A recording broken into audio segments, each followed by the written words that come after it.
Hello friends, कैसे हैं आप लोग। हाँ जी बेटे, आज मैं आपको CA final FR new scheme का सिलेबस शुरू करके दे रहा हूँ बेटे। आज हम क्लास में पहला टॉपिक शुरू करेंगे और इस टॉपिक का बेटे टाइटल है इंड AS 40 इन्वेस्टमेंट प्रॉपर्टी का। मैंने पिछले वीडियो में आपको इंड AS का एप्लीकेशन का रोड मैप कराया था कि इंड AS कौन कौन सी कंपनीज पे लगेंगे, तो वो नॉलेज के लिए था, वो पेपर में नहीं आता। पेपर वाला काम तो आज से शुरू कर रहे हैं हम। तो सारे बच्चे बिना टाइम वेस्ट किए हुए फ्रेश पेज पे एक फ्रेश हेडिंग बनाएं इंड AS 40 के नाम से, और फिर मैं इस पे बोलना शुरू करता हूँ बेटे। आज हमारा पहला टॉपिक है। मैं बेटे फ्रेश पेज के ऊपर एक हेडिंग बनाने जा रहा हूँ। आप लोग नोटिंग स्टार्ट करें बेटे। इंड AS 40 और इंड AS का बेटे टाइटल है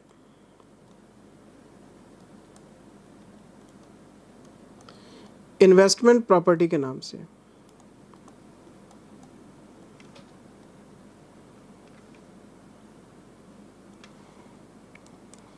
और इसमें बेटे हम पहला कॉन्सेप्ट स्टडी करने जा रहे हैं। कॉन्सेप्ट नंबर 1,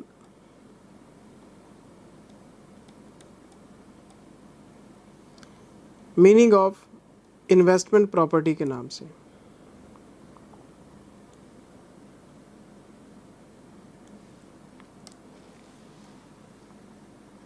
करें बेटे शुरू। मैं आपको इन्वेस्टमेंट प्रॉपर्टी का मीनिंग एक्सप्लेन करने जा रहा हूँ। Sir sir sir sir sir sir sir sir sir sir sir Jindal sir, Jindal sir, Jindal sir, आप पढ़ाना शुरू कर रहे हो, लेकिन उससे पहले हमारे दिमाग में तो बहुत सारी बातें घूम रही हैं। हमें आपसे कुछ क्लैरिफिकेशन चाहिए। मैंने तो पढ़ाना शुरू ही नहीं किया अभी, क्लैरिफिकेशन किस चीज़ की मांग रहे हो? नहीं सर, कुछ बातों पे हमें आपसे क्लैरिफिकेशन चाहिए, क्योंकि फिर आपने अगर एक बार पढ़ाना शुरू कर लिया फिर तो चैप्टर चैप्टर खेलोगे आप। तो आप स्टार्टिंग में बता दो जो बातें बतानी है। पूछो सर। हमारे दिमाग में सबसे पहला क्वेश्चन ये है कि जो मटेरियल आपने हमारे घर भेजा, जो किताबें आपने हमारे घर भेजी हैं, आप हमें ये बताओ इसके साथ और क्या रेफ़र करना है। ये तो हम कर लेंगे क्लास के साथ साथ, इसके साथ और क्या पढ़ना है ताकि एफआर में हमारी एग्जाम्शन आ जाए और हम अपना कोई फाइनल में रैंक ले लें, क्योंकि एफआर में नंबर अच्छे आएंगे तो रैंक अपने आप बन जाएगा। अकाउंट्स हमेशा रैंक बनाता है सर। कैसी बातें कर रहे हो? अगर आप क्लास मेरे से ले रहे हो तो आपको कुछ और रेफ़र क्यों करना है? पता है आपका जो क्लास मटेरियल है मैंने इसमें क्या क्या डाल के भेजा आपको? आपका सारा स्टडी मटेरियल कवर्ड है। स्टडी मैट के सारे क्वेश्चन कवर्ड हैं बेटे। पास्ट एग्जामिनेशन के टिल डेट सारे क्वेश्चन कवर्ड हैं। आरटीपी के सारे क्वेश्चन कवर्ड हैं। अगर कोई क्वेश्चन रिपीट हो रहा था वो हटा दिया मैंने। आरटीपी सारी कवर्ड है, एमटीपी सारी कवर्ड है। मॉक टेस्ट पेपर डाल दिए, आरटीपी डाल दी, पास्ट एग्जामिनेशन डाल दिए, सारा स्टडी में डाल दिया। इसके अलावा और कुछ बचा ही नहीं। पढ़ोगे क्या? और अगर आपको मेरे जैसे सीनियर बंदे से क्लास लेके भी इधर उधर से कुछ पढ़ना पड़े तो लानत है क्लास पे। मैं 2002 से पढ़ा रहा हूँ बेटे। मेरी एज, जो एक्सपीरियंस की एज है वो काउंट कर लो, आप अपनी एज काउंट कर लो। तो मैं पहली बात बोल रहा हूँ, जो बच्चा मेरे से सीए इंटर में पढ़ता है उसको पता है कि कुछ रेफ़र नहीं करना, और जो बच्चा पहली बार मेरे पास पढ़ने आया है उसको मैं बोल रहा हूँ कुछ रेफ़र नहीं करना। जो क्लास मटेरियल मैंने आपको दिया है बस ये रेफ़र करना है। लेकिन इसके साथ एक रिक्वेस्ट कर रहा हूँ बेटे, और वो रिक्वेस्ट क्या है? मैंने आपको मैसेज वीडियो में भी बोला था, अब भी कह रहा हूँ, टेलीग्राम चैनल को रेगुलर बेसिस पे रेगुलरली आपने फॉलो करना है। रेगुलर बेसिस पे फॉलो करते रहेंगे तो मैं अमेंडमेंट्स अपडेट्स वहीं डालता हूँ। अगर आपके सिलेबस में कोई भी अमेंडमेंट या अपडेट आती है, आपने मेरे से क्लास ले ली, क्लास लेने के बाद के जो आरटीपी एमटीपी हैं वो सब मैं टेलीग्राम पे डालूँगा। तो प्लीज़ जब आपने मेरे से क्लास ली है वहाँ तक के अपडेट क्लास के अंदर है, और उसके आगे के अपडेट जब तक आपके पेपर नहीं हो जाते वो टेलीग्राम से लेके आपने अपडेट करना है। ये आपका काम है। क्लास की परचेज करने तक के अपडेट्स आपकी क्लास बुक में है। और उसके बाद के टेलीग्राम पे है जब तक आपके पेपर नहीं हो जाते। इतना काम आपको करना पड़ेगा। अब बच्चे क्या करते हैं, टेलीग्राम चैनल सब्सक्राइब ही नहीं करते, उनको पता ही नहीं कि सर डाल क्या रहे हैं, और बाद में 1-1.5 साल बाद वो मेरे पास आते हैं, क्योंकि FR की कोचिंग बच्चा एडवांस में लेता है। सर क्या क्या अमेंडमेंट्स आए हैं, तो मैं कहता हूँ टेलीग्राम, सर टेलीग्राम चैनल का लिंक दे दो, अब बताओ कैसे चलेगा काम। तो आपको थोड़ा सा एक्टिव रहना है, लेकिन कुछ भी नहीं पढ़ना इसके अलावा। दूसरा, जिंदल सर एक बात बताओ, हमने इंटर में कोई भी अकाउंटिंग स्टैंडर्ड सीरियसली नहीं पढ़ा, हमें इंटर की कोई नॉलेज नहीं है, आप हमें बताओ जब आप क्लास में इंड एस पढ़ाओगे तो इंटर को कितना रेफ़र करोगे। तो इसमें मेरा बेटे जवाब है 0%। मैं इंटर को क्यों रेफ़र करूँगा, मैं ये बात क्यों समझूं कि आप कुछ पढ़ के आए हैं। मैं ये मान के चलता हूं कि जो बच्चा मेरे से इंड एस पढ़ने आया है उसकी नॉलेज है 0, और मैंने 0 को 100 तक लेके जाना है। मैं आपको हर इंड एस में स्टडी मटेरियल की बताई हुई बातें कोना कोना चेक कराऊंगा कि स्टडी मेट में क्या लिखा हुआ है और उस पर क्या क्वेश्चंस हैं। मैं जब क्लास में आपको कोई चैप्टर पढ़ाऊंगा, मैं ये मान के चलूँगा आपको कुछ नहीं आता, मैं 0 से शुरू करूँगा और 100 तक लेके जाऊँगा। प्लीज़ मेरी बात माने आप। ये बात मैं इसलिए कह रहा हूँ क्योंकि मुझे लोग मालगाड़ी कहते हैं। मालगाड़ी का मतलब धीरे धीरे, मैं सुपर फास्ट हुई नहीं बेटे। मैंने एक SRCC के स्टूडेंट को भी कवर करना है और मैंने एक एवरेज माइंड स्टूडेंट को भी कवर करना है, मैं तो सबको कवर करूँगा। लोग मेरी स्पीड बढ़ा के देखते हैं, मुझे आम तौर पे लोग 1.5x पे देखते हैं। मैं बोलता स्लो हूँ, लोग कहते हैं सर आप स्लो बोलते हैं, तो मैं कहता हूँ 1.5x कर लो, कोई दिक्कत नहीं, लेकिन स्किप मत करना, फॉरवर्ड मत करना, स्पीड बढ़ा लो आप जहाँ पे आपको कंफर्टेबल लगती है।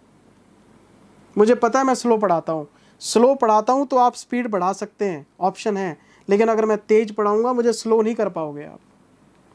तो मुझे सारे बच्चे कवर करने हैं, तो प्लीज़ ये फालतू की जितनी टेंशन है आपकी ये सब ख़त्म कर दो। Sir sir sir sir sir एक बात और है सर मेरा दोस्त बता रहा था कि ये जो सर ने आपको रिकॉर्डिंग दी है, ये आपको सर ने पुरानी रिकॉर्डिंग दे दी। कैसे? वो कहता है देख मेरे पास भी पहला चैप्टर इन्वेस्टमेंट प्रॉपर्टी का है और तेरे पास भी। तो मैं एक बात बता देता हूँ, इन्वेस्टमेंट प्रॉपर्टी मैं पहले भी रिकॉर्ड करता था फर्स्ट चैप्टर में, अभी भी कर रहा हूँ। क्यों? क्योंकि ये सिंपल है। अगर मैं कोई भी पहला इंड एस टफ उठा लेता हूँ आपका इंटरेस्ट ख़त्म हो जाएगा। तो मेरी एक पढ़ाने की एक टेक्निक है, मैं आराम से पढ़ाता हूँ। पहली बात, आसान आसान आसान आसान, मुश्किल मुश्किल मुश्किल, ऐसे करके लेके चलूँगा आपको। अब स्टार्टिंग में थोड़ा ना कंसोलिडेशन करा दूंगा आपको मैं, तो मैं आपको पहले 5-4 इंड एस ऐसे कराऊंगा जिसमें आपको पढ़ने को मज़ा आए और पेपर में भी 15-20 नंबर का कवर हो और आपका इंटरेस्ट डेवलप हो जाए किसी तरीके से। एक बार आपका इंटरेस्ट डेवलप हो गया सब्जेक्ट के अंदर, फिर हमारे पास चैप्टर बहुत खतरनाक है। लेकिन एक बात मैं आपको बताना चाहता हूँ, पहले मैं 5 मॉड्यूल दिया करता था, 1 2 3 4 5, अब नहीं देता मैं। अब मैंने आपका सारा मॉड्यूल नंबर्स के हिसाब से बांट दिए।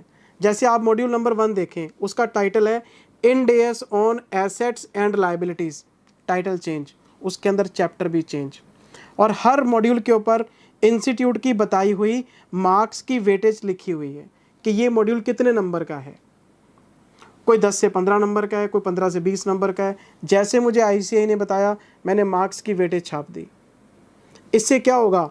इससे आपको YouTube पे किसी टीचर से ABC एनालिसिस पूछने की ज़रूरत नहीं है कि सब्जेक्ट का ABC एनालिसिस दे दो। क्यों? आपके पास जो मॉड्यूल है वो मैंने बनाए ही ABC एनालिसिस के हिसाब से हैं। जैसे जैसे आप पढ़ते जाएंगे आपको पता लगता जाएगा कि हमने इतने % मार्क्स का पेपर कवर कर लिया है। और अगर कोई बच्चा कोई चैप्टर छोड़ के जाएगा, उसको पता होगा मैं इतने नंबर का छोड़ के जा रहा हूँ। तो मैंने आपके सारे मॉड्यूल इस बार न्यू स्कीम में मार्क्स के हिसाब से बना के दिए आपको। तो मैंने इस बार थोड़ा सा इसको प्रोडक्टिव बनाने की कोशिश की है। अब ये सारी जितनी बातें थी फालतू की, इसको हटाओ, चैप्टर पे फोकस करो और मुझे पढ़ाने दो, क्योंकि मैं अपना चैप्टर शुरू करने चाहता हूँ। सर स्पीड बढ़ा लेना, फॉरवर्ड मत करना, स्किप मत करना, नोटिंग प्रॉपर करना।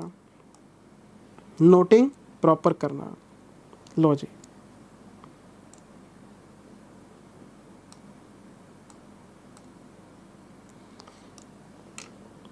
इस पे आप लगाओ टिक इम्पॉर्टेंट। मैं बेटे इसको शुरू करने जा रहा हूँ।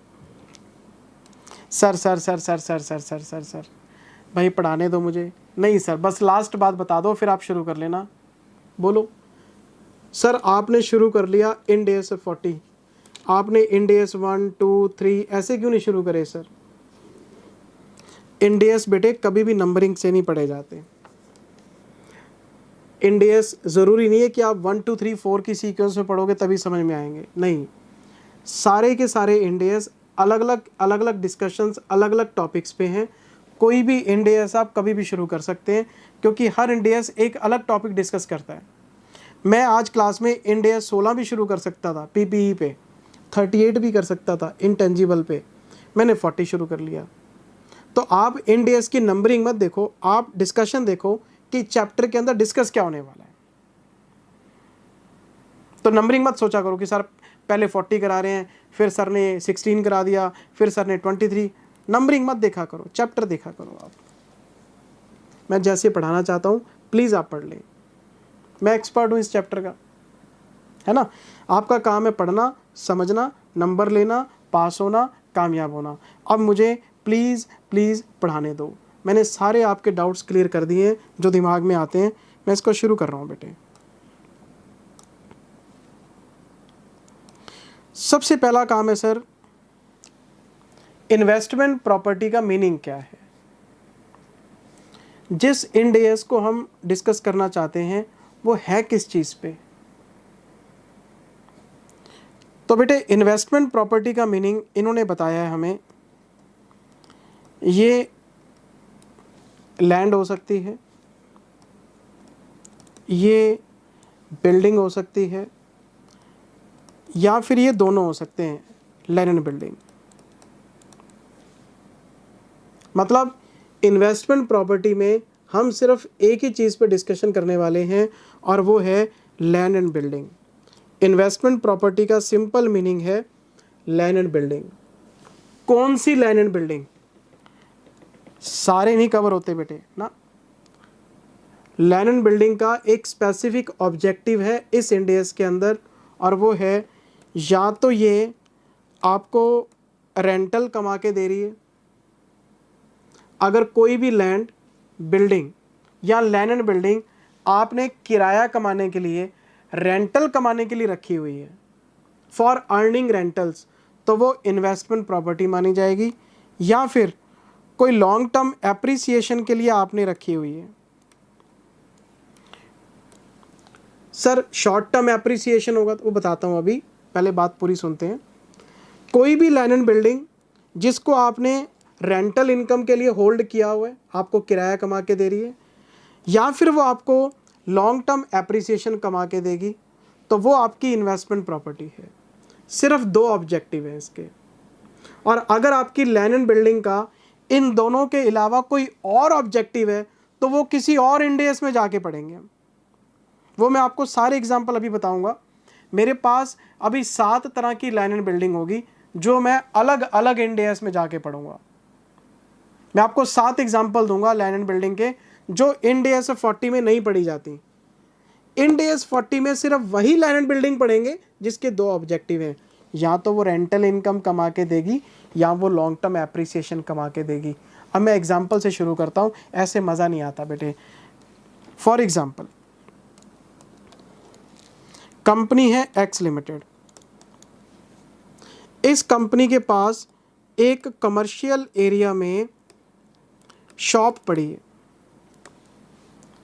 कंपनी के पास, जैसे मान लो मेरी कंपनी है Praveen Jindal classes private limited, मेरे पास लक्ष्मी नगर में 4 फ्लोर की एक बिल्डिंग पड़ी है और मैंने उस बिल्डिंग को रिलायंस कंपनी को लेट आउट कर दिया और उन्होंने अपना वहाँ पे इलेक्ट्रॉनिक्स का शोरूम खोल लिया। मुझे क्या मतलब किराएदार क्या कर रहा है? मैंने रिलायंस कंपनी को अपनी बिल्डिंग लेट आउट की और वो मुझे 10 लाख रुपए महीना किराया देते हैं उसका। लक्ष्मी नगर एक कमर्शियल प्लेस है, वहाँ पे मेरी एक बिल्डिंग थी, मैंने लेट आउट कर दी, वहाँ से किराया कमा लिया। एक और एग्जांपल देता हूँ, मेरे पास एक फैक्ट्री बिल्डिंग है। फैक्ट्री बिल्डिंग, फैक्ट्री में कमर्शियल एरिया में क्या होती है, ट्रेडिंग होती है, सेल परचेज होती है, और फैक्ट्री बिल्डिंग इंडस्ट्रियल एरिया में होती है, यहाँ पे मैन्युफैक्चरिंग होती है। मेरे पास बहादुरगढ़ इंडस्ट्रियल एरिया में एक फैक्ट्री पड़ी थी और मैंने किसी को लेट आउट कर दी और उसने वहाँ पे अपना प्रोडक्शन प्लांट लगा लिया। मान लो मैंने महिंद्रा को दे दी, उन्होंने जीप की मैन्युफैक्चरिंग वहाँ पे कर रखी है, पर मुझे तो किराया आ रहा है ना। मेरी बात आप अभी भी नहीं समझे। मेरी प्रॉपर्टी कमर्शियल एरिया में है, मेरी प्रॉपर्टी इंडस्ट्रियल एरिया में है, मेरे पास कोई फ्लैट पड़ा है रेजिडेंशियल कॉम्प्लेक्स में, मैंने वो किराए पे चढ़ा दिया, कोई मैटर नहीं करता। आपकी प्रॉपर्टी रेजिडेंशियल है, कमर्शियल है, इंडस्ट्रियल है, कोई फ़र्क नहीं पड़ता, नेचर से धेला फ़र्क नहीं पड़ता। फ़र्क किस बात से पड़ता है, आपको रेंट आना चाहिए। अगर आपको कोई भी प्रॉपर्टी रेंटल इनकम कमा के दे रही है, अरे भाई आपने छोटी छोटी दुकानें खोली और एटीएम लगवा दिए बैंक के, किराया आ रहा है ना। प्रॉपर्टी छोटी है, बड़ी है, कमर्शियल है, इंडस्ट्रियल है, कोई फ़र्क नहीं पड़ता। मेन मुद्दा क्या है, रेंट आना चाहिए। अभी मेरी चैतन्य स्कूल वालों से मेरी बात चल रही है, मैंने उनको 15 स्कूल बना के देने हैं अलग अलग एरिया में, और स्कूल बना के उनको लेट आउट करने हैं। स्कूल वो चलाएंगे, नफ़ा नुकसान उनका, वो मुझे साल का 1 करोड़ रुपए रेंटल दे देंगे। तो अगर कोई प्रॉपर्टी मुझे रेंट कमा के दे रही है, मेरे लिए तो इन्वेस्टमेंट प्रॉपर्टी है सर। मैंने स्कूल बना के दे दिया, मैंने फैक्ट्री बना के दे दी, मैंने शॉप बना के दे दी, क्या फ़र्क पड़ता है, कुछ फ़र्क नहीं पड़ता।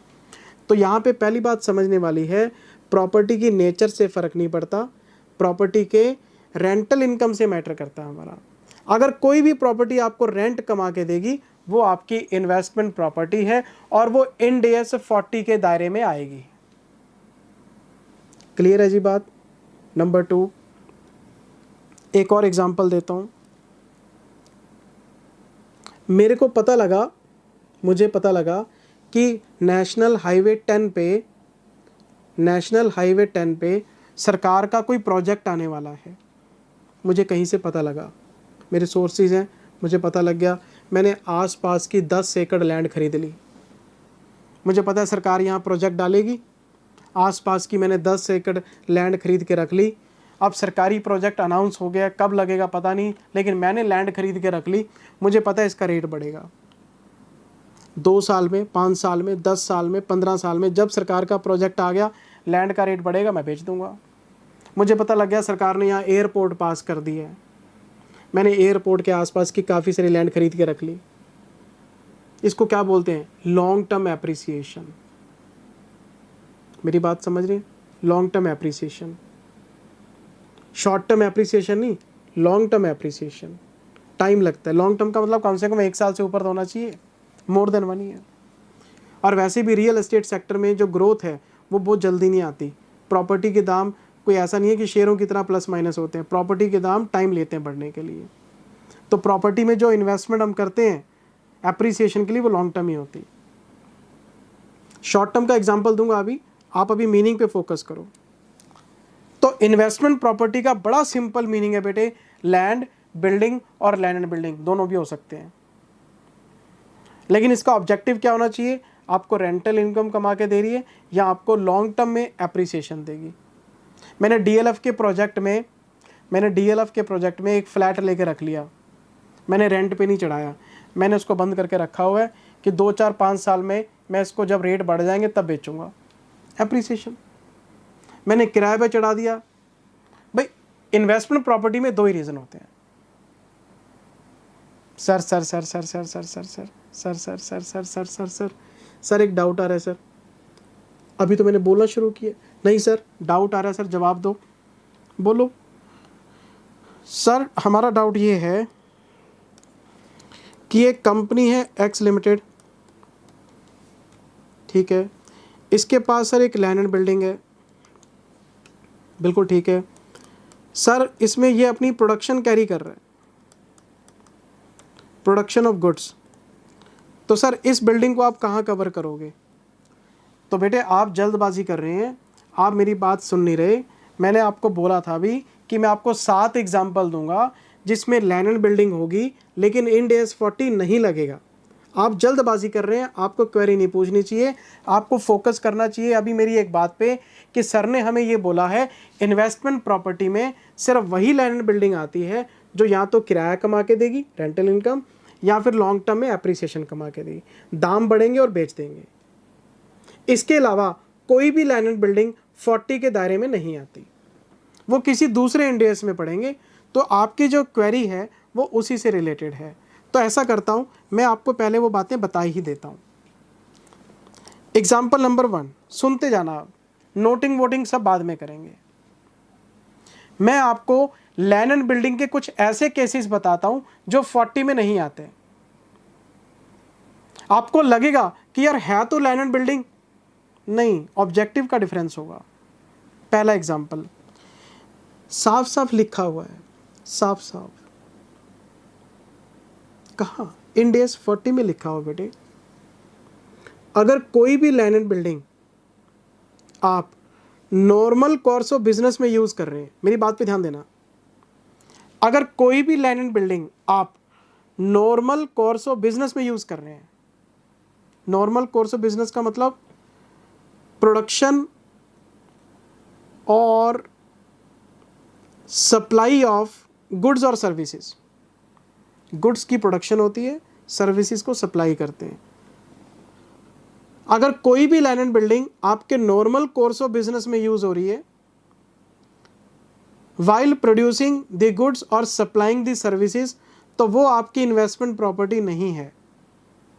उस पे लगेगा इंड एस 16, क्या लगेगा, end S 16 PPE, property plant equipment, वो आपकी टेंजिबल फिक्स्ड एसेट्स की हेडिंग में जाएगी, वो इन्वेस्टमेंट प्रॉपर्टी नहीं है, क्योंकि आपको कमा के नहीं दे रही, आप उसका यूज़ कर रहे हैं अपने प्रोफेशन के अंदर, अपने बिजनेस के अंदर। मैं एग्जांपल से बात करता हूँ। मेरे पास एक फैक्ट्री बिल्डिंग है और उस फैक्ट्री बिल्डिंग के अंदर मैं खुद की प्रोडक्शन कैरी कर रहा हूँ। एक तो होता है फैक्ट्री बनाई, किसी को किराए पे दे दी, वो तो बात खत्म हो गई। फैक्ट्री बनाई लेकिन मैं अपना प्लांट लगा के अपनी प्रोडक्शन कर रहा हूँ, अपना ब्रांड, अपना प्रोडक्ट, अपनी सेल, अपनी परचेज, मैं तो बिजनेस ही इस चीज़ का करता हूँ। अब मान लो मैं आपको क्लासेस दे रहा हूँ, तो क्लासेस दे रहा हूँ तो स्टूडियो में बैठ के दे रहा हूँ, स्टूडियो में बैठ के दे रहा हूँ, तो ये प्रॉपर्टी मैं यूज़ कर रहा हूँ बेटे सर्विसेज में। यहाँ से मुझे कोई किराया विराया नहीं आ रहा, मैं तो इस प्रॉपर्टी को अपनी सर्विसेज में यूज़ कर रहा हूँ, normal course of services, normal course of business में यूज़ कर रहा हूँ। तो ये मेरी इन्वेस्टमेंट प्रॉपर्टी नहीं है। जहाँ मैंने अपना ऑफिस खोला हुआ है, मेरा स्टाफ बैठता है, मैं रिकॉर्डिंग करता हूँ, मेरी बुक्स का स्टोर बनाया हुआ, वहाँ से डिस्पैचिंग, तो जितनी चीज़ें मेरे प्रोफेशन में यूज़ हो रही हैं, जितनी चीज़ें मेरे बिजनेस में यूज़ हो रही हैं, वो सब मेरी क्या हैं, PPE हैं। मैं उसे इन्वेस्टमेंट प्रॉपर्टी कैसे कह दूंगा? और आपको पता है इसके लिए एक फेमस टर्म यूज़ होती है, क्या, ओनर ऑक्यूपाइड प्रॉपर्टी बोलते हैं इसको। क्या बोलते हैं? Owner occupied property. ओनर का मतलब जो मालिक है वही ऑक्यूपाई करके बैठे, वही यूज़ कर रहा है, हमने किसी और को नहीं दी।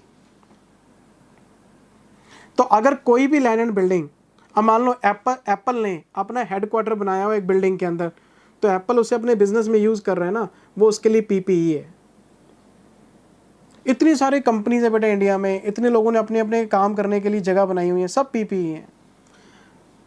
अच्छा, एक और एग्जांपल दूं,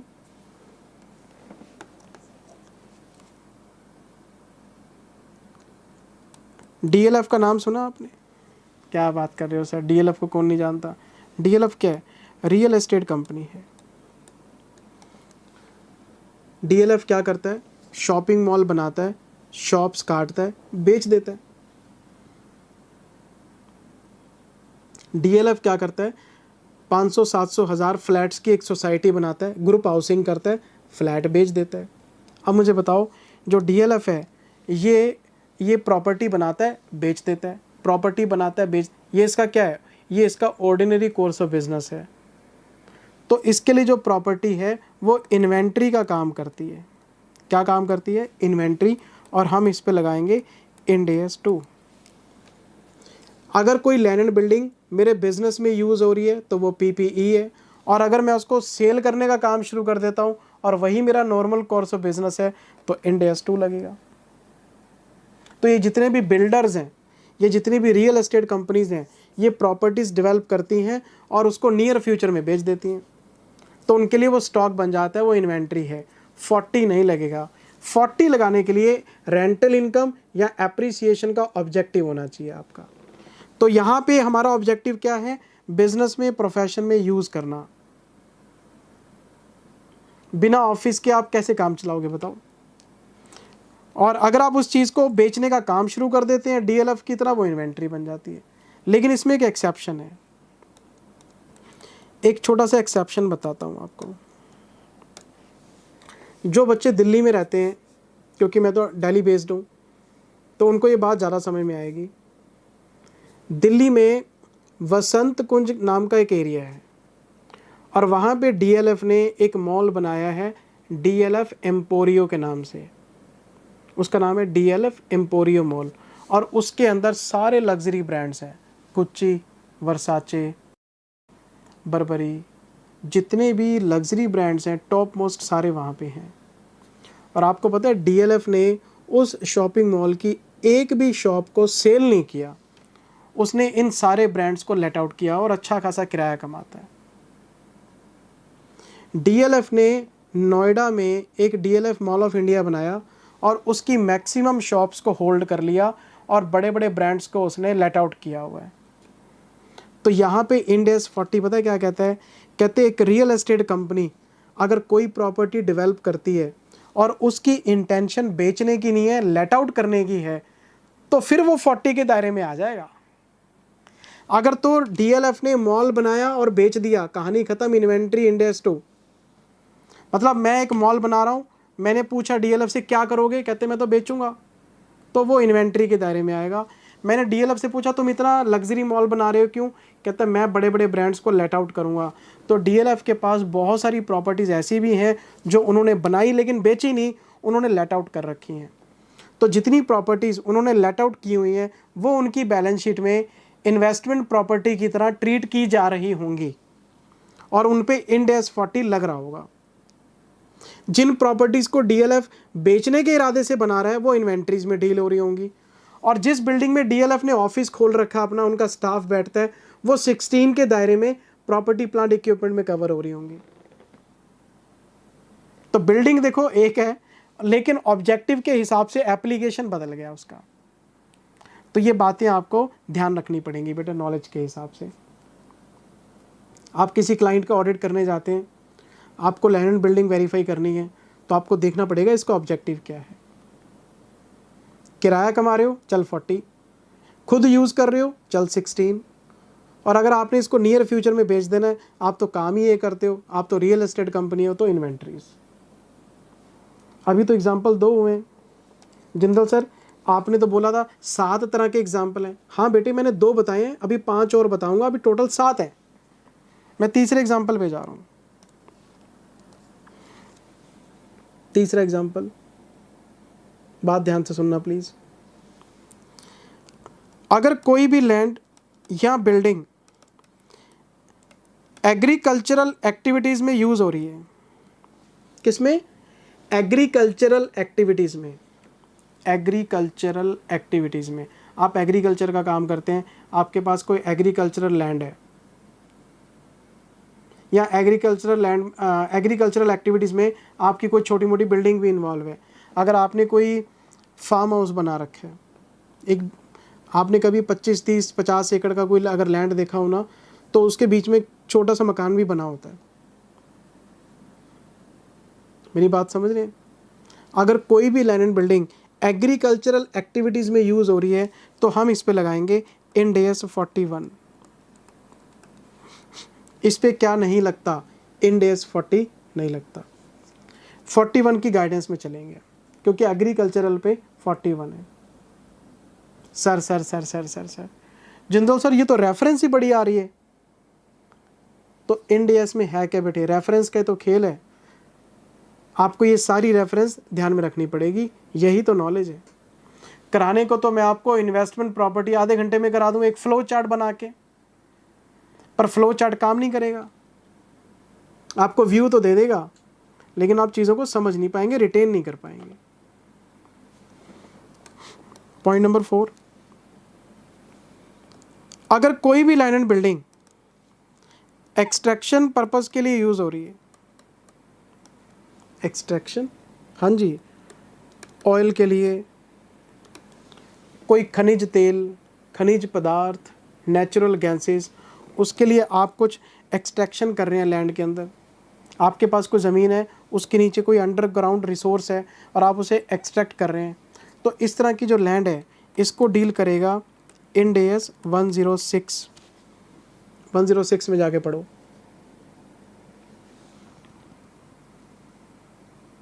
कितने एग्जाम्पल हो गए? 4। मैं दोबारा से रिपीट करता हूँ, खुद यूज़ करूँगा अपने बिजनेस में, नॉर्मल कोर्स में 16 में पढ़ूंगा उसको मैं। अगर मैं एग्रीकल्चरल एक्टिविटीज़ में यूज़ करूँगा 41 में पढ़ूंगा। अगर मैं एक्सट्रैक्शन करूँगा लैंड में से वो 106 में आएगी। और अगर मैं नियर फ्यूचर में बेचने की बात करूँगा वो इंड AS 2 में आएगी, रियल एस्टेट कंपनी। और अगर रियल एस्टेट कंपनी भी लेट आउट करने के इरादे से बना रही है फिर 40 लग गया। हो गए 4। 5वां एग्जाम्पल बेटे, बाप रे बाप, इतनी रेफरेंस तो पढ़नी पड़ेगी बेटे, आपको चीज़ें यहाँ पे याद रखनी पड़ेंगी। मेरे जैसा एक बुज़ुर्ग इंसान जिसका दिमाग थका हुआ है वो इतनी बातें याद कर सकता है। आप तो यंग ब्लड हैं, यंग बच्चे हैं, यंग माइंड है, बिल्कुल क्लियर माइंड के साथ, आपके लिए क्या मुश्किल काम है। 5वां एग्जाम्पल सुनो। अगर आपने शॉर्ट टर्म एप्रिसिएशन के लिए कोई प्रॉपर्टी खरीदी, किसके लिए? शॉर्ट टर्म एप्रिसिएशन के लिए। एग्जाम्पल देता हूँ, ऐसे समझ में नहीं आता। वैसे तो रियल एस्टेट के अंदर शॉर्ट टर्म एप्रिसिएशन मिलता नहीं है क्योंकि बहुत स्लो मूविंग मार्केट होती है ये। कभी कभार क्या है ना, कुछ डील्स मिल जाती हैं बढ़िया वाली। मैं रहता हूँ गगन विहार में। गगन विहार जो है वो एयर इंडिया के एम्प्लॉयज़ की सोसाइटी है। इन सब के बच्चे बाहर रहते हैं।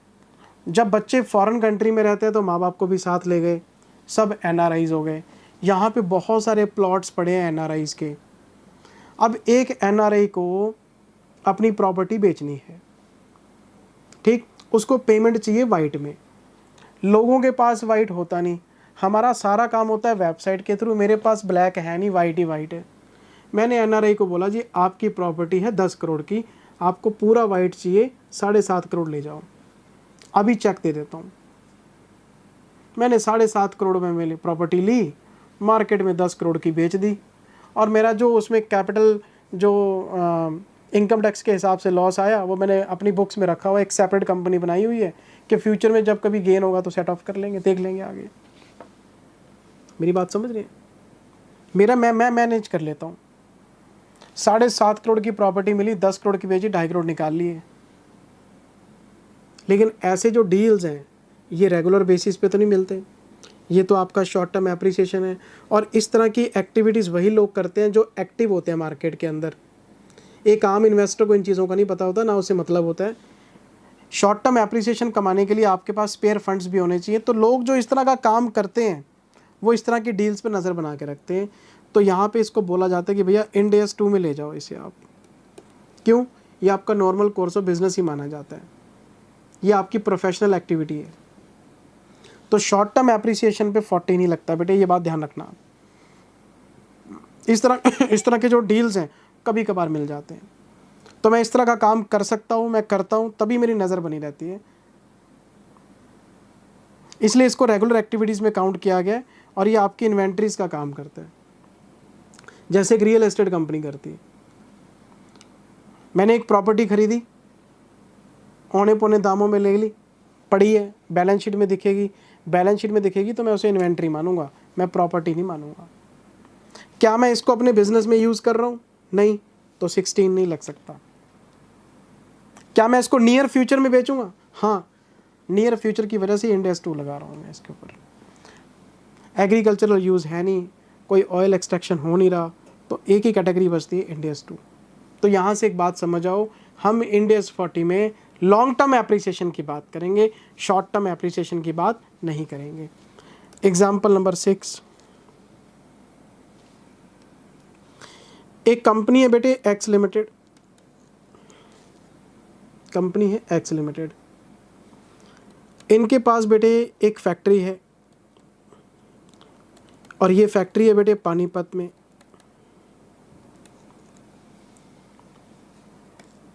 इस कंपनी को हरियाणा से, क्योंकि पानीपत हरियाणा में है, कोई ज़्यादा बेनिफिट मिल नहीं रहा गवर्नमेंट की तरफ से।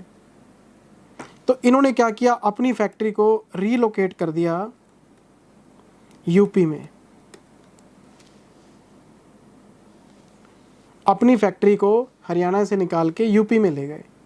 तो उसके लिए क्या किया इन्होंने, यहाँ पे एक न्यू फैक्ट्री बना ली। इनको लगा यूपी गवर्नमेंट जो है स्टार्टअप्स को बहुत मोटिवेट कर रही है, बहुत सारी सब्सिडीज़ दे रही है। इन्होंने अपनी फैक्ट्री हरियाणा से निकाल के यूपी में डाल दी और इस फैक्ट्री को इन्होंने बेचना है, हेल्ड फॉर सेल है ये।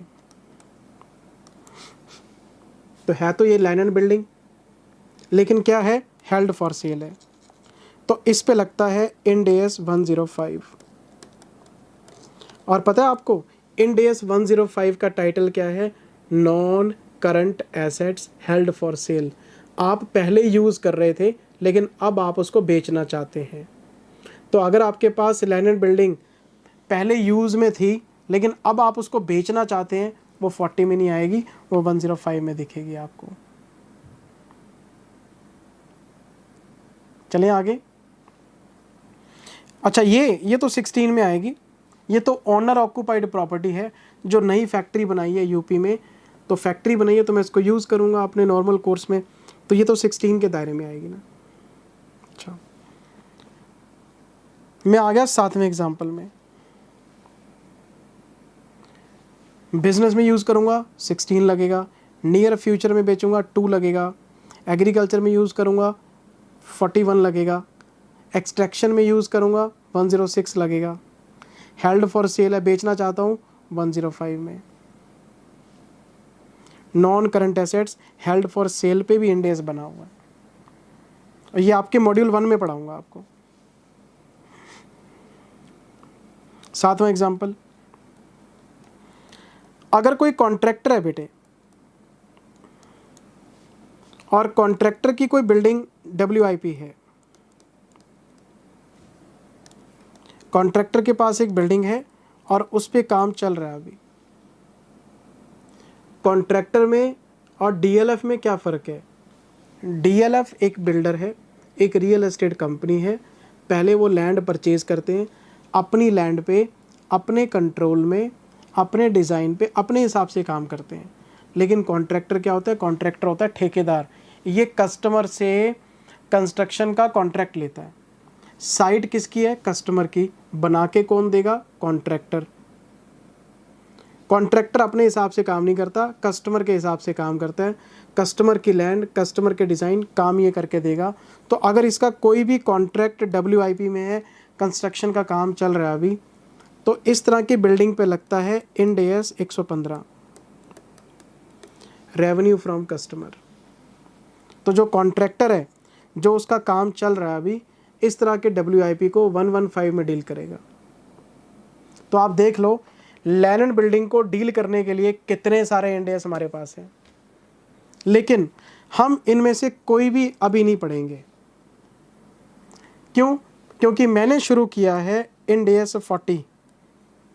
मैंने क्या शुरू किया है, मैंने शुरू किया है इंड AS 40, एक ऐसी लैंड एंड बिल्डिंग जिसका प्राइम ऑब्जेक्टिव किराया कमा के देना है या लॉन्ग टर्म एप्रिसिएशन है। मैं इसके रिगार्डिंग आपको क्लास में बताऊंगा। मैंने अभी इंड AS शुरू भी नहीं किया, मैंने तो इंट्रोडक्शन दिया आपको।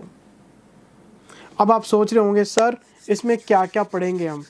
तो बेटे सबसे पहले मैं आपको इन्वेस्टमेंट प्रॉपर्टी का मीनिंग बता रहा हूँ कि इसमें क्या क्या आता है।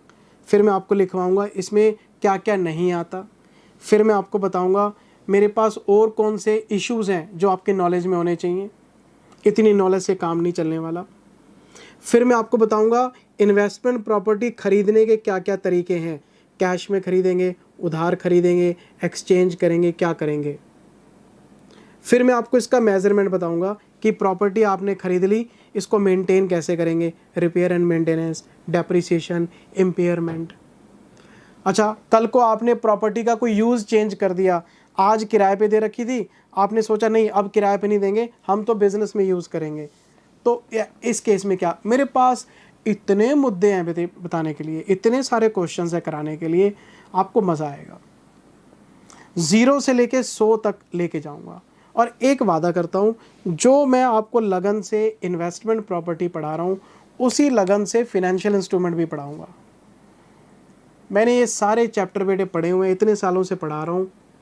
जब ये न्यू कोर्स नहीं आया था तब भी मैं IFRS पे सेमिनार्स करता था, अपने पास कंटेंट है। ये मत सोचना कि स्टार्टिंग का चैप्टर सर आसान है तो मज़े ले लेके पढ़ा रहे हैं ना, ऐसे ही चलेगा आपका सिलेबस। मुझे सिर्फ आपसे एक चीज़ चाहिए और वो है ट्रस्ट, और एक चीज़ नहीं चाहिए और वो है यूट्यूब। दूर रहना यूट्यूब से। कोई भी ऐरा गहरा नत्थु खेरा यूट्यूब पे आता है, बच्चे को मिसगाइड करके चला जाता है, और वो बच्चा अपने कंटेंट के ऊपर सस्पेंस क्रिएट कर लेता है कि यार क्या मैंने सही पढ़ा है। जिस चीज़ में डाउट आए इंस्टीट्यूट की साइट पे जाओ, स्टडी मटेरियल डाउनलोड करो, तुरंत देखो कि सर ने क्या करा है, स्टडी मैट में क्या लिखा है।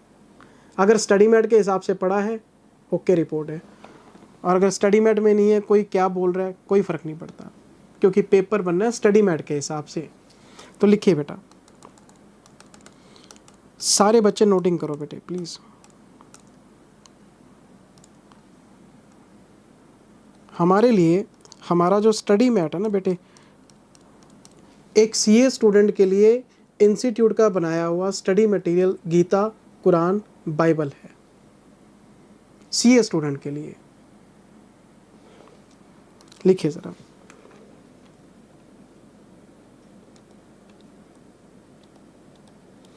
as per the provisions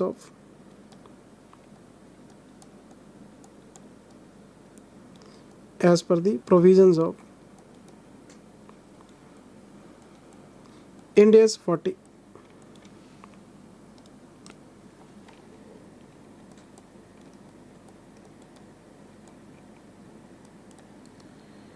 and investment property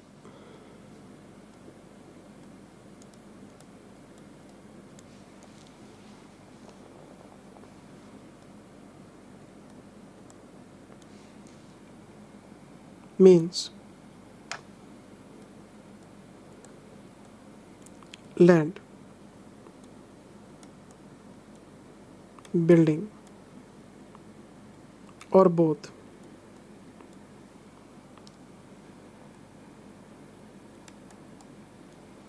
which is held for earning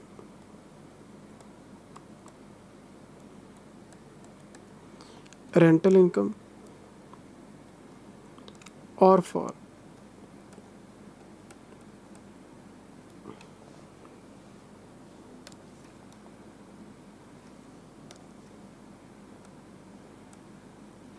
long term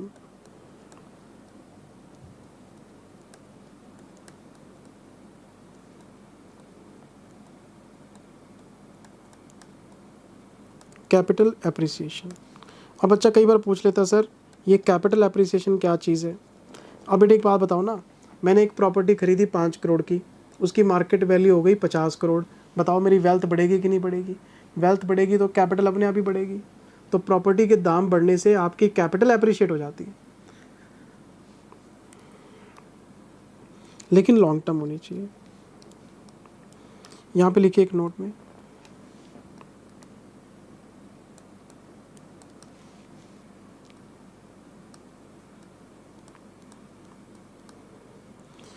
as per the provisions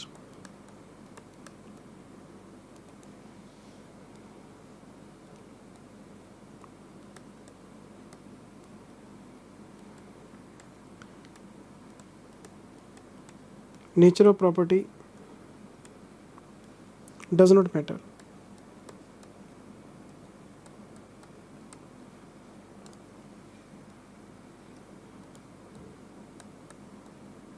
It may be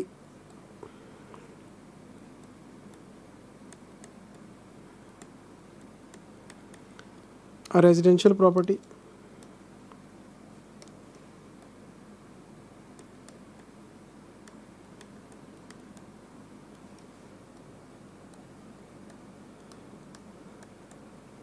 sir Jindal sir आपने इतने सारे एग्जाम्पल दिए, अगर कोई प्रॉपर्टी अगर किसी कंपनी ने अपने चेयरमैन को रहने के लिए दे रखी हो, अगर कोई बंगला अपने किसी मैनेजिंग डायरेक्टर को रहने के लिए दे रखा हो, तो उसका क्या करेंगे अगली क्लास में बताऊंगा। मैंने क्या बोला था, मेरे पास बहुत सारी बातें बताने के लिए, अभी मैंने बात पूरी नहीं करी है अपनी। मैं जब इन्वेस्टमेंट प्रॉपर्टी का चैप्टर क्लोज कर दूंगा तब आपका कोई डाउट बचेगा बिल्कुल लूँगा। डाउट गलत नहीं है आपका ना, डाउट बिल्कुल वैलिड है जो दिमाग में आ रहा है, टाइमिंग गलत है, अगली वीडियो में डिस्कस करेंगे। आज मुझे कुछ ज़्यादा नहीं बताना, हल्के फुल्के 2-3 चीज़ें करानी है बस। आज तो मैंने सिलेबस शुरू किया आपका। डाउट बिल्कुल सही है आपका। It may be a residential property. Sir sir sir sir sir sir अगर एक प्रॉपर्टी है, उसके 4 फ्लोर हैं, 2 किराए पे दिए हुए हैं, 2 में अपना बिजनेस चला रहे हैं, तो क्या करेंगे? मैं सारे बच्चों से रिक्वेस्ट करता हूँ, आपके डाउट्स बिल्कुल सर आँखों पे हैं, सारे वैलिड हैं, अगले वीडियो में सबका जवाब दूंगा। मैं जो लिखवाना चाहता हूँ प्लीज़ उस पर फोकस करो। अभी डाउट नहीं खेलते, मैं हूँ अभी, मैं सारे पॉइंट्स कवर कर दूंगा आपके। It may be a residential property, commercial property,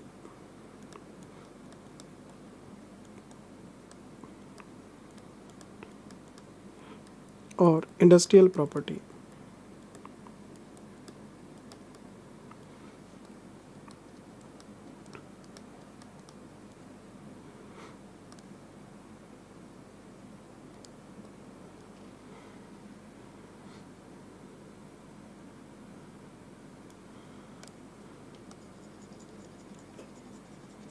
ठीक है जी, आगे चलते हैं।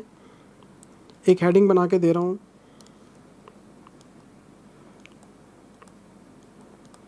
कॉन्सेप्ट नंबर 2,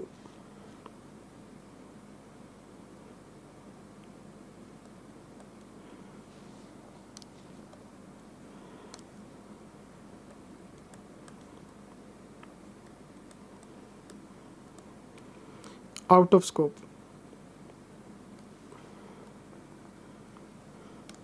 ये मैंने डिस्कस कर लिया था, वही 7 पॉइंट्स हैं। आउट ऑफ स्कोप का मतलब इसमें क्या क्या नहीं आता।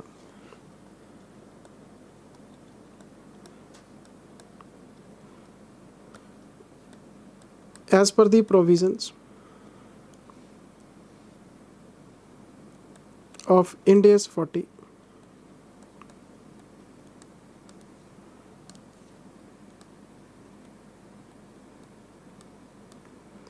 the following properties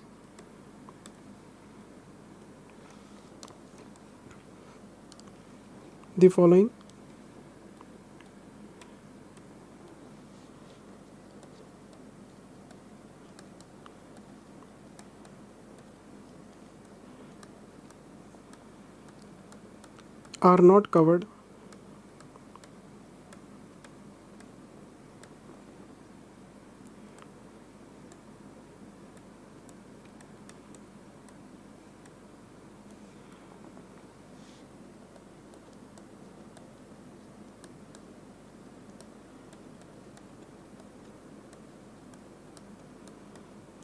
investment property, and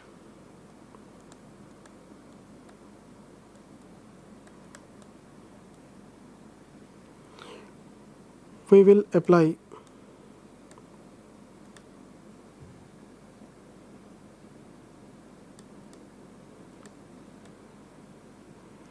other relevant Ind AS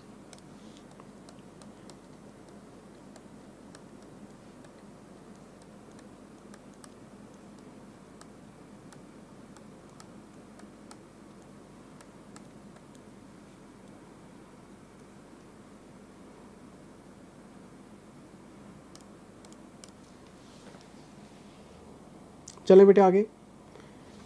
सबसे पहले हमारे पास है number 1,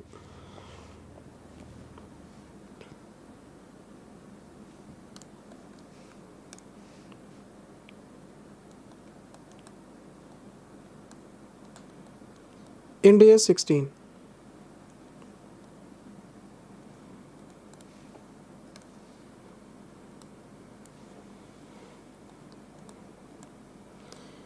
If any property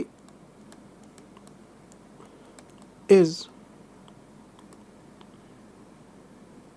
used by the entity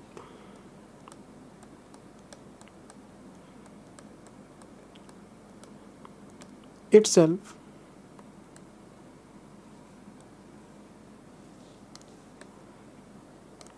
during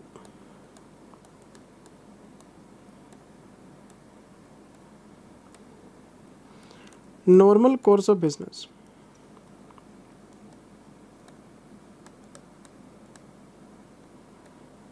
For production and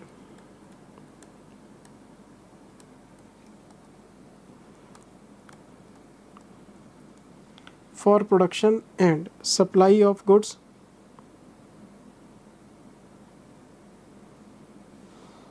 for production or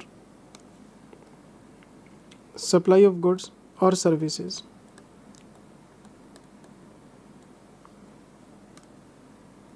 Then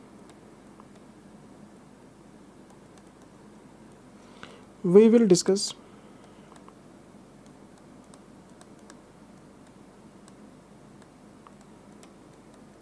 such property under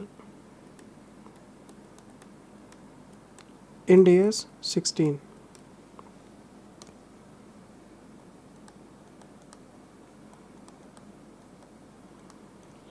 Such type of property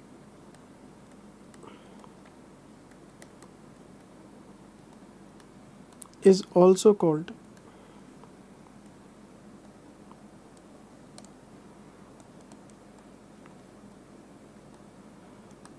owner occupied property.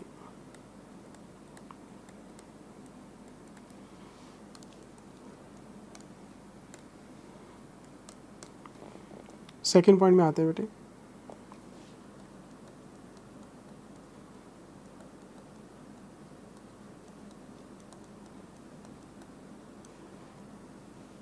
Ind AS 2.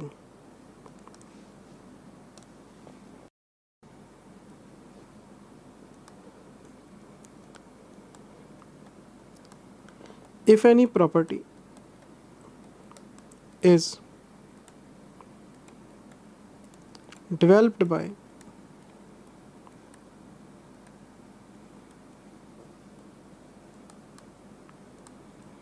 a real estate company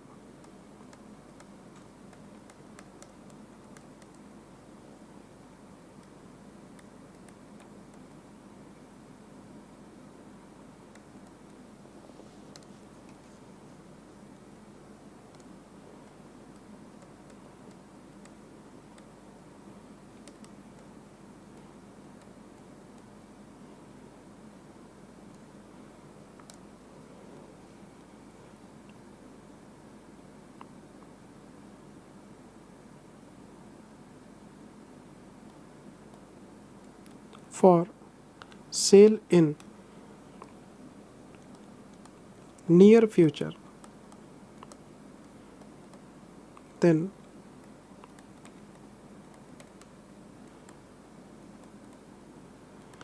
it will be considered as an inventory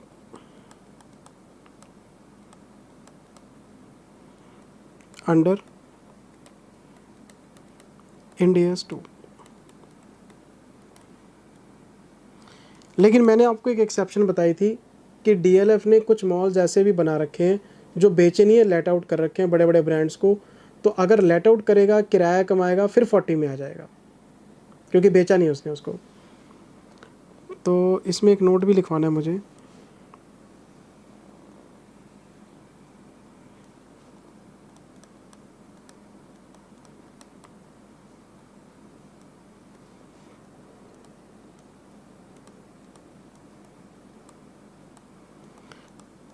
If any property is developed by a real estate company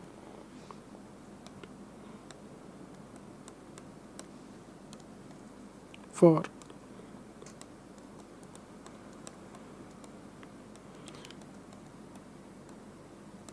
letting it out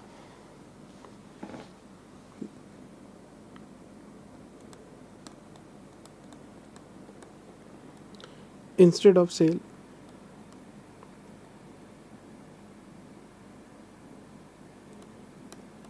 in near future, then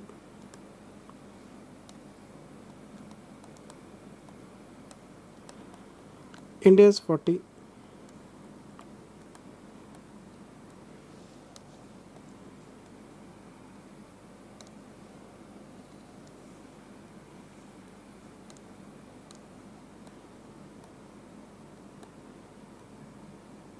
shall become applicable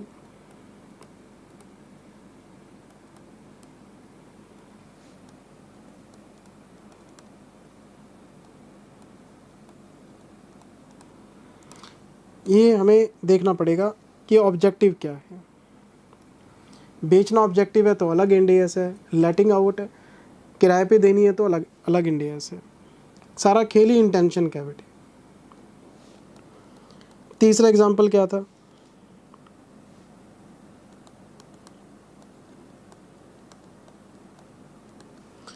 Indians 41।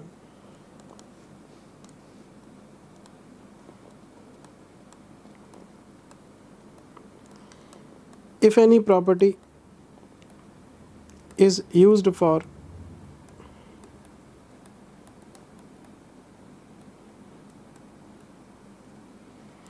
agricultural activities, then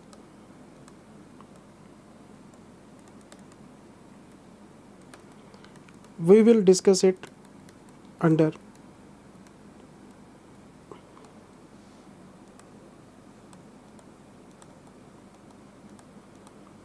guidance of India's 41.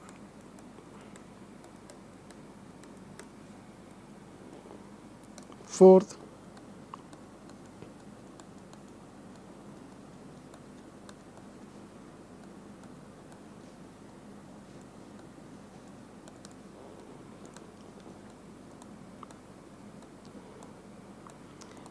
if any property is used for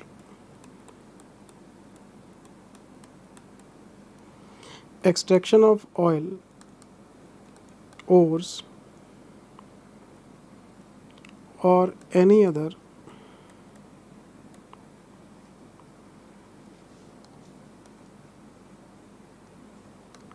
लिख ही लो आप, और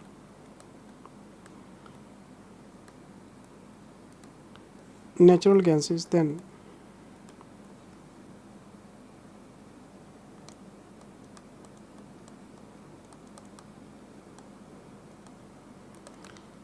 it will be discussed in India's 106, क्योंकि 106 है exploration पे, extraction पे।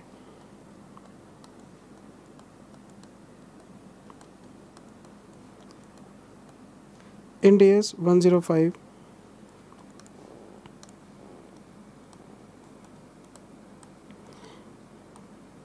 if any property is held for sale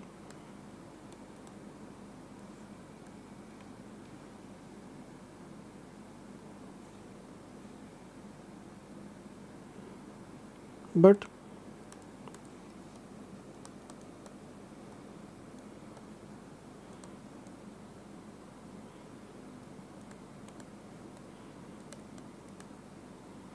इसमें आपको लिखना चाहिए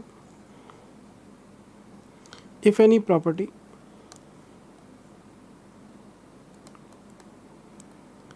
which was used earlier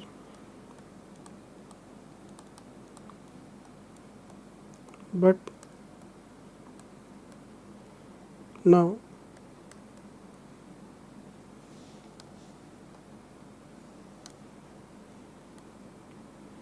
held for sale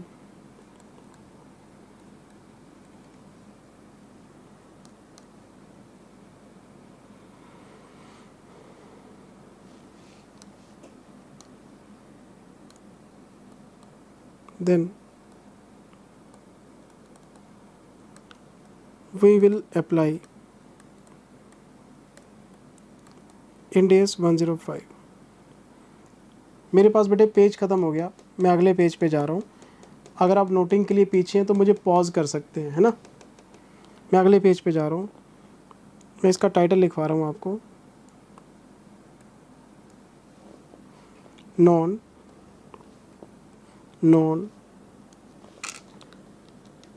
current assets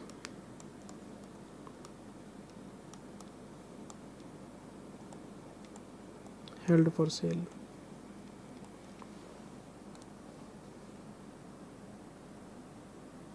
कितने हो गए? 5। क्या लिखेंगे? 6th में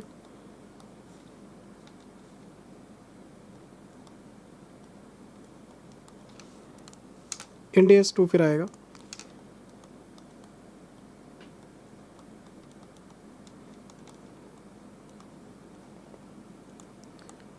If any property is held for short term appreciation,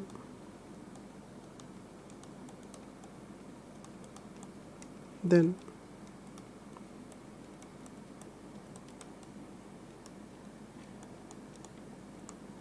it will be covered under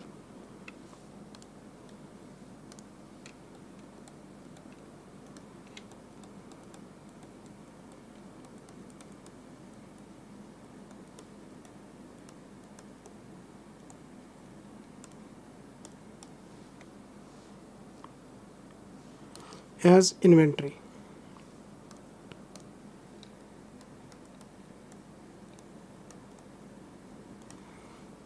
इस तरह का काम वही लोग करते हैं जिनका इस तरह का काम करने का नेचर होता है। वो डील्स पे ध्यान रखते हैं, पैसा भी स्पेयर रखते हैं। शॉर्ट टर्म एप्रिसिएशन का मतलब क्या है? अगर आपने प्रॉपर्टी खरीदी 1 साल से पहले बेच देंगे। लॉन्ग टर्म में कम से कम 1 साल तो निकलने दो। 7वां Ind AS 115।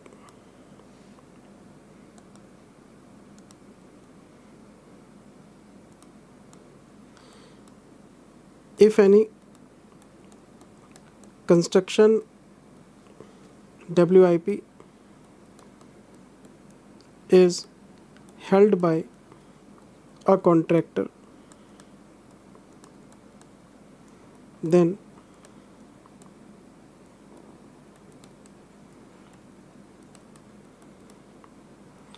we will discuss it under Ind AS 115। इसका नाम है रेवेन्यूज फ्रॉम कस्टमर।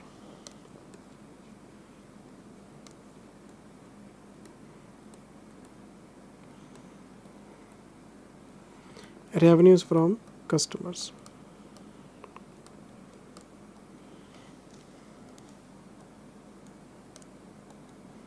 ये बेटे मैंने आपको इन्वेस्टमेंट प्रॉपर्टी का मीनिंग बता दिया और कुछ ऐसे टाइप्स बताए बिल्डिंग्स के जो हमारे दायरे में नहीं आते। हम कहीं और पढ़ेंगे इनको, यहाँ नहीं पढ़ेंगे। तो ये मैंने आपको आज सिलेबस शुरू करके दे दिया है। छोटी सी क्लास थी आज, मैंने कुछ नहीं बताया। अगर आपको लगता है आप अभी तक नहीं थके और अभी आप और पढ़ सकते हैं, सेकंड वीडियो पे अभी क्लिक कर लो। सेकंड वीडियो से रेगुलर वीडियोस आने शुरू हो जाएंगे। ये तो हमारा पहला वीडियो था, इसलिए मज़े मज़े में करा दिया मैंने आपको। ठीक है जी, सिलेबस मैंने आपका आज शुरू कर लिया है। Thank you very much, take care, bye bye, God bless you, love you all. मिलते हैं सेकंड वीडियो में और बहुत सारी बातें और बताऊंगा आपको, क्वेश्चंस भी कराऊंगा, प्रैक्टिकल क्वेश्चंस भी कराऊंगा। Thank you very much, love you all, bye bye.